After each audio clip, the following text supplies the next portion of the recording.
Welcome diri sa Ikaw kag ang Biblia. Ang atong magatunaan sa subong hapon nga kung sa diin nagakaigo bala nga ikaw ang magtimalos. Suno sa Dios sa akon ang pagtimalos. Mga inigugma, hindi gid kamo magtimalos. Pabayi ang Ginoo nga magsilot sa ila sa iya kaakig. Kay ang Ginoo nagsiling sa kasulatan, ako ang magatimalos. Ako ang magasilot sa ila. Gikan sa Roma 12:19.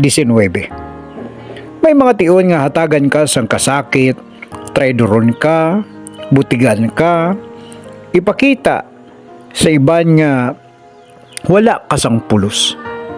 Ang kalibutan masaming nga nagatulod sa aton nga magbato, magbalos, mata sa mata, ngipon sa ngipon.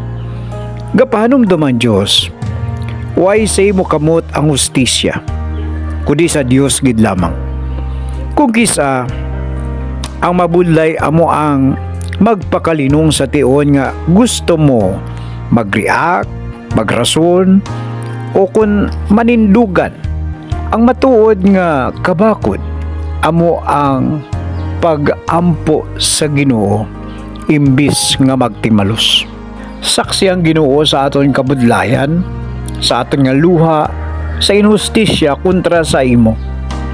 Wala sing makaluwas sa mata sang Dios. Ang Ginoo may aragid ginatawag nga God's timing. Kagina nga God's timing is perfect. The Lord is working on you and He is righteous. Ang Ginoo righteous judge, never fails to bring justice in His perfect way and time. Hindi dapat pag sakupon sang kaakig ang aton kalag, kag hindi pagtuguti nga samaron sini ang paghidait nga ginahatag sang Dios sa imo. Hindi butsilingon nga ang pagbaton sang gintuga sa imo nga kasakit ang pagpatawad, kundi pagsalig sa Dios nga sa diin sa mga sitwasyon nga hindi naton masarangan. Dapat man naton nga tandaan nga ang Dios nga nagapakigbato sa aton amo man ang Dios nga nagabulong sa aton tagipusoon kon masakitan ini.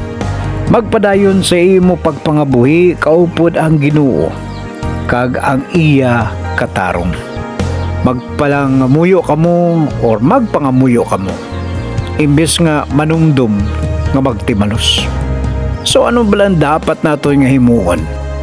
Way kita sa dapat nga himuon mga biyan kundi itugyan ang pagtimalos sa Ginoo. Tutukan ang pagkatao nga ginbalay sa Ginoo para sa imo.